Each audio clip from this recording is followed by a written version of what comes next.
Welcome to the Fast Host Proactive Podcast, Spill the IT. Each episode, we'll sit down with some of the amazing Proactive team and chat through their experiences of the ups and downs of IT infrastructure management in small businesses.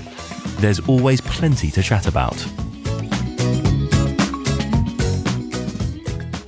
Well, here we are again at Fast Host Proactive HQ, here to record another podcast session. And with me today, I have Gary again, who was on our last session as well, who's the solutions consultant here. I'm Graham. I'm your host for today. But before we start, Gary, for anybody that's not tuned in before, not heard your dulcet tones, why don't you tell people a little bit about yourself and what you do here at Fast Host Proactive? Hi, Graham. Thank you. Yeah, so I'm a solutions consultant. That means I'm responsible for designing solutions that meet all the business needs and allow us to add the maximum value into the organizations that work with us. Fantastic. You're the one that gets down in the weeds. Most often, yes. Yeah. Fantastic. Well, today we're going to be talking about resource optimization. And that's not about people. That's going to be talking about the IT infrastructure, optimization of your infrastructure. So before we get started on that, I thought it would be really good, Gary, to hear some of the maybe horror stories, some of the things that you've seen where people have been particularly bad at that sort of resource optimization. They just not thought about it, not got their ducks in a row. What have you seen in your vast and long career? I think there's been a multitude over the years of my time in IT, and I think the one common theme around all of them is not keeping an eye on things. If you're not watching, things will sneak up on you, right? And I've seen that happen time and time again. And, organizations are then forced into undertaking activity that takes resources, people resources, financial resources away from strategic business goals. So when you have to do these things, that you want them on your terms and in your timing. I mean, it's interesting, isn't it? You say something there. We've not done a podcast, but on this subject yet. But I guess visibility of your whole operation, understanding what's going on, where people just haven't got the dashboard in front of them, they just don't know what the impact's been. Are you seeing sort of people not paying enough attention with those types of approaches? There's multiple angles into this, right? So, a really big buzzword within IT at the moment, because we do like a good buzzword, is observability. Yeah. I mean, I'm hearing that term used a lot. And effectively, it's what insight can you gain into your IT operations with using the data that you got available. And a lot of organizations have the data. They perhaps don't know how to visualize it. They perhaps don't know how to interpret it. And bearing in mind what we're talking about in a lot of cases are 24/7, 365 operations. They don't have the time, or if I'm being honest, inclination to capitalize on that data and really, really use that observability to prevent them from having problems. How human is that? I mean, we talk about having these tools, but we still need to look at things that are going on in the business, don't we? And make those what I call human decisions. And are people relying too much on the sort of technology to give them the answers all the time? Are they just like giving it a cursory glance, or are they not actioning on what they're seeing? What do you see about that? I think it's people have the data, as I've said. Yeah. I think they either underestimate the amount of effort it has to go into doing something with that data, because the collection part and to an extent the presentation part of that is fairly easy because you can automate that. That's the bit the computer can do for you. But as you said, the big missing part of that is the human understanding. AI, it's probably not far off, but AI can't do that for us just yet in every situation. And so it's if parameter X is 100 What does that mean to the business? What's the impact of that particular metric breaching going to be in real terms? We don't have Michelle here with us today, who heads up the sales and marketing here at Fast Host Proactive, but I'm sure it's one of the key conversations she has when she's talking to new customers and actually making sure that people have got that really knuckled down, really tight. It's one of our biggest value areas. We have a team who are looking at this data, looking at the dashboards 24/7, 365. Yeah. And these are highly skilled professional people who, for X number of years, are doing this exact same task, but for our own internal infrastructure. So we're talking, beyond enterprise grade scope, and this is what they do. You're like the VAR of the IT world, aren't you? Completely. Great analogy. I'll think about that. We might have to do a blog on that. Keep that one. Look, we're eating our own cooking here, right? Yeah. So, all of these solutions, all of these offerings that we're giving to our proactive clients or making available to our proactive clients are based on things we've been doing at scale for many, many years. So they're getting, as well as the service itself, they're getting the wealth of experience. And as you've said, that human element that sits behind them that you can't code, it only comes with training, documentation, and experience. Yeah, I guess you've just got their back. You've got people's back. You're making sure they stay good at what they're doing and just say, look, you could be falling over in it very shortly. We need to do something. Yeah. We don't want to speak to our clients. In operations, when you're speaking to a client, I would say in 8 out of 10 cases, it's probably not good news, potentially. Yeah. So the less we have to speak to people, the absolute better for them, because it means everything's working, things are doing what they need to be doing, when they need to be doing them. And as you say, people can sleep again, right? Yeah. Last time we had you on the podcast, and you were being interviewed by Charlotte, and I know your last one that you spoke about was around myth busting in relation to migration. So when you're looking at migration and migration projects, how important is it for you to consider resource optimization within that migration process? How much of your time in the planning, and you said that's what you get involved with, how much of your time is spent in understanding that before migration takes place? It's varied, but I think the big challenge that I see time and time again, and people tend to fall into, in my experience, one of two camps. There are the organizations who have no visibility of what their platform's doing at what times. They just don't have that data available to them.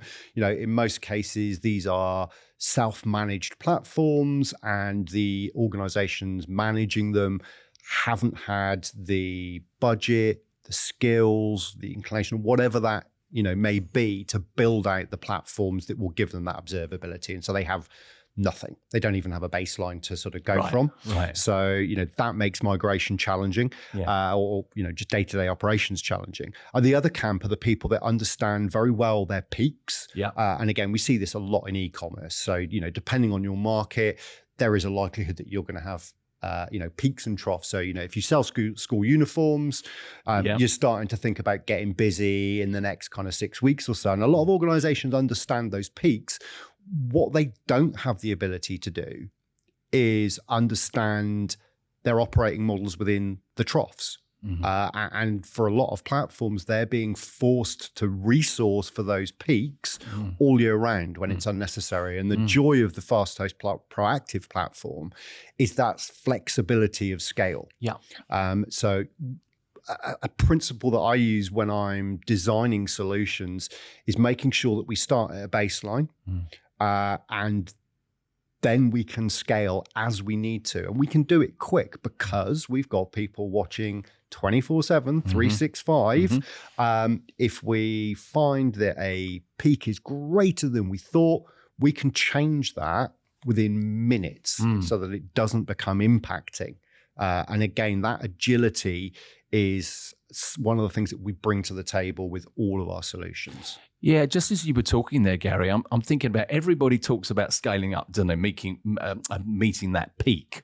But it's just as important to understand and managing dialing back, getting back to a more cost-effective way of working, and managing when that peak is dropping off, and getting customers to that point where they know that they're not overly spending their money on the capacity they need to buy to meet those demands.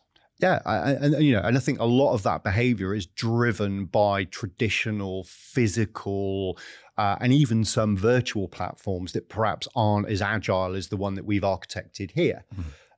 So when you buy a physical server, there is a limit to how many drives, how much memory, how many CPUs you can put into that box. You can't easily change that after it's been set up. The only way to put something new in it is to, physically move it, physically install a new piece of resource. And similarly with some cloud platforms, adding resource also has a potential interruption in service. So I think that's what's driven some of that overspend in IT, and that people have to resource for their peak times all the time. With our platform, you don't have to do that. You can flex that up and down, as and when you need to, without having to worry about that interruption to service.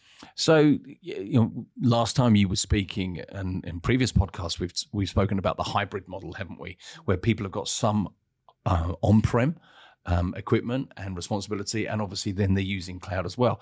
What's the complexities? How does that get muddled? Does that sometimes add a tier of complexity that really sometimes it doesn't work as well as it should? Of course, but I think the biggest complexity with that particular model is budgetary. So if you've got a big on-premise estate, that will have a cost attached to it. And so when you're looking at migration of those systems off-premise, there is going to be a portion of dual operability, which, again, can become particularly costly. An area where we've focused with customers in this situation is looking at individual workloads. Okay, so rather than saying, let's take this massive server IT thing that does job X, job Y, what we suggest clients do is look at job Y. Let's build a solution, resource specifically for that one workflow. That keeps that spend down. And again, I keep saying it, but because of the platform flexibility and agility, we can then add additional workflows in as the project moves forward, and again, minimize that excess spend by resourcing for the job at hand, rather than where we think we might be at our busiest period with everything running. And I guess finally, just one other consideration. It's important for you and your team, your customer success managers, to really keep close to your clients, I guess, to understand what's going. Are there quarterly reviews? Is it every 6 months? Yeah. Are you getting together every other month? I mean, it must help having that fluid conversation with your customers, just understanding what's going on in their world. It's essential. Right. Okay. So what we're doing is we are becoming part of the IT function of our customers' business. And so in order to make decisions that are based on business needs as opposed to just abstract technology, we have to be embedded in that customer. We have to understand beyond the data that we have in front of us.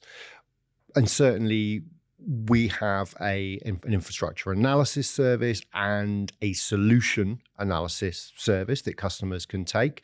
And what that enables us to do with them is run through overall performance every single month. Let's look at how things have been running across the last 4 weeks.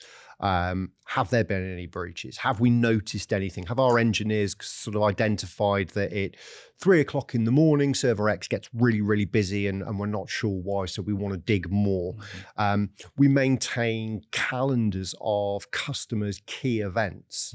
Okay, so by understanding what's happening in the business, again, it allows us to put more relevance and context around around these numbers on the board. You know, when we can see when we can expect busy periods, we know the calls. We can then make recommendations.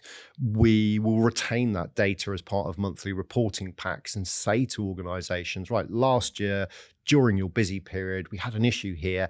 Let's get ahead of that. Let's put some more resource in this particular area, because then we don't have to deal with it on the fly. We're ready in advance. Yeah, it's fascinating. You know, every time I come into Fast Host Proactive, I just get a little bit more of a deeper understanding. And I guess for you, dealing with all those different customers who are all doing all different things, it must make it quite interesting. Understanding when they've got new product launches, new services, new events, and things like that. So it must be quite nice to have that diversity as such. It's great. You know, you get to be a part of many, many, many businesses. Now, you know, if you're like me and I won't say I've got a short attention span, but I like to be varied. Yeah, of course. It gives me the opportunity to work with, you know, a huge number of organizations that, you know, just wouldn't be possible unless I was in this kind of role. Well, Gary, you've been great again, so thank you very much for coming on. Yeah, absolutely fascinating subject. Really enjoyed that conversation. So next time, when we're going to be recording, next time we're going to be talking about the challenges. I mean, very relevant to this, really. We're going to be talking about the challenges of the online seller, new, old, or even evolving, and what's going to be going on. What's going to be the future state of online retail? And let's look at that maybe. Well, we're going to talk about what that's going to look like over the next 5 years. So have a think about that one, because I'm sure you'll have a comment on our next podcast. But until next time, we'll see you all again soon. Thank you very much. Thanks, Gary. Thank you for listening. We hope you enjoyed this episode. You can subscribe on Spotify or Apple Podcast, or visit proactive.fasthost.co.uk for more info. See you next time.